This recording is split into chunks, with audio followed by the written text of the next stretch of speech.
మొన్నటి వరకు రాజ్ తరుణ్, లావణ్య ఎపిసోడును తిప్పి తిప్పి పిప్పి చేసిన మీడియాకు ఇప్పుడు విందు భోజనం లాంటి మరో ఐటెం చిక్కింది. అదే జానీ మాస్టర్ కేసు. ఈ కేసులో జరుగుతున్న డెవలప్మెంట్స్ ను main stream media channels cover చేస్తుండగా, కొన్ని డిజిటల్ మీడియా యూట్యూబ్ ఛానల్స్ మాత్రం పోటీ పడి మరీ ఇష్యూని ఎక్కడికో తీసుకెళ్లిపోతున్నాయి. ముందుగా ఒక విషయం గురించి చెప్పుకోవాలి. జర్నలిజంలో రెండు రకాల రిపోర్టింగ్ ఉంటుంది. మొదటిది అసలేం జరిగిందో యథార్థంగా ప్రజల ముందు ఉంచటం. రెండోది జరిగిన ఇష్యూలో ఏమైనా కుట్రకోణం ఉందా, అందులో అంతర్లీనంగా ఏమైనా దాగి ఉందా అనే విషయాలను విశ్లేషిస్తూ ప్రజల్ని చైతన్యవంతుల్ని చేయటం. కానీ ప్రెజెంట్ సిచ్యువేషన్ చూసుకుంటే మాత్రం డిజిటల్ మీడియా విస్తృతంగా వాడుకలోకి వచ్చినప్పటి నుంచి కొంతమంది కొత్తగా మూడో రకం రిపోర్టింగ్ కూడా చేస్తున్నారు. అదేమంటే న్యూస్ ని న్యూసెన్స్ చేయటం. అసలేం జరిగిందో చెప్పండ్రా బాబు అంటే అదిగో భూగోళం బద్దలైపోతోంది, గ్రహ శకలాలు కరీంనగర్ దాటి హైదరాబాద్ వచ్చేస్తున్నాయి, మీ ఇంటిపైన పడబోతున్నాయి అంటూ ప్రతిదీ సెన్సేషనల్ చేస్తూ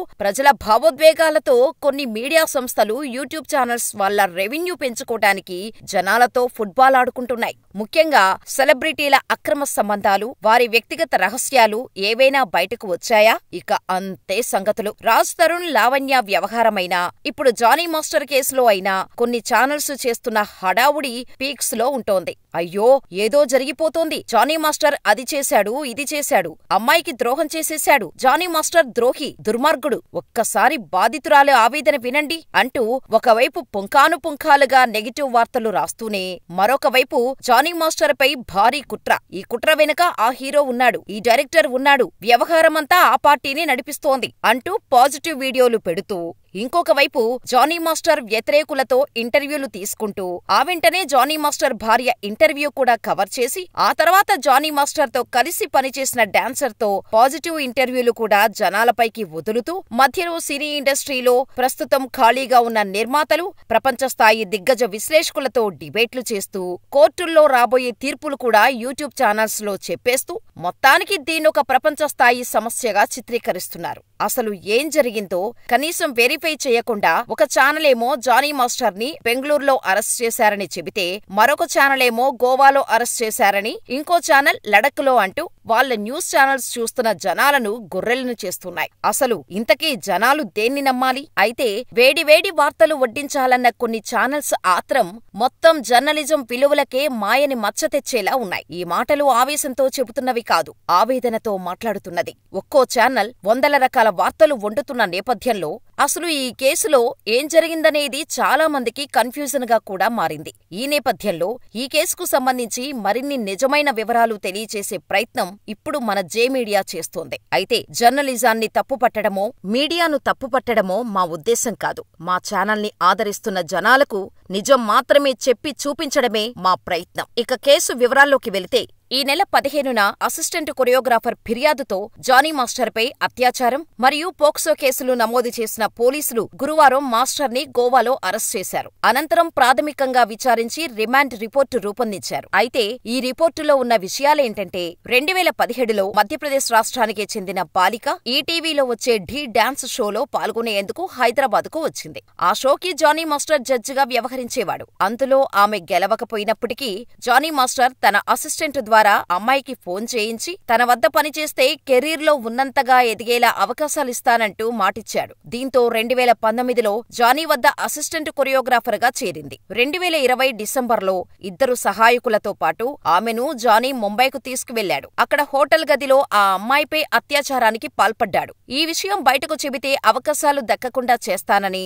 అసిస్టెంటుగా కూడా తీసేస్తానని బెదిరించాడు. ఆమె మౌనాన్ని అవకాశంగా తీసుకొని వేర్వేరు ప్రాంతాల్లో సినిమా షూటింగులకు తీసుకెళ్లి హోటల్ గదుల్లో, వ్యానిటీ వాహనాల్లో అఘాయిత్యానికి పాల్పడేవాడు. వేధింపులు భరించలేని బాధితురాలు కొంతకాలం ఇంటికే పరిమితమైంది. కాని ఆర్థిక ఇబ్బందుల వల్ల తిరిగి షూటింగులో పాల్గొంది. మతం మార్చుకొని తనను పెళ్లి చేసుకోమంటూ జానీ మాస్టర్ తో పాటు అతని భార్య సుమలత అలియాస్ అయేషా ఆమెను ఒత్తిడి చేయటం మొదలుపెట్టారు. దీంతో బాధితురాలి కుటుంబం మరొక చోటుకు ఇల్లు మారిపోయింది. అయినా చిరునామా తెలుసుకొని ఆమె ఇంటికెళ్లిన నిందితుడు అక్కడా అత్యాచారం జరిపాడు. ఒకరోజు జానీ మాస్టర్ దంపతులు బాధితురాలి ఇంటికి వెళ్లి పెళ్లి విషయమై దాడికి పాల్పడ్డారు. ఆమెకు అవకాశాలు రాకుండా చేశారు. దీనిపై బాధితురాలు TFTTDAకు ఫిర్యాదు చేయటంతో సొంత కొరియోగ్రఫీ అవకాశాలు కల్పించారు. 4 ఏళ్లుగా భరించిన వేధింపులపై సహాయకుడి సూచనతో తాజాగా పోలీసులకు ఫిర్యాదు చేశారు. బాధిత యువతి ఆరోపణలు ఇలా ఉంటే జానీ మాస్టర్ భార్య సుమలత ఈసారి సంచలన విషయాలు బయటపెట్టింది.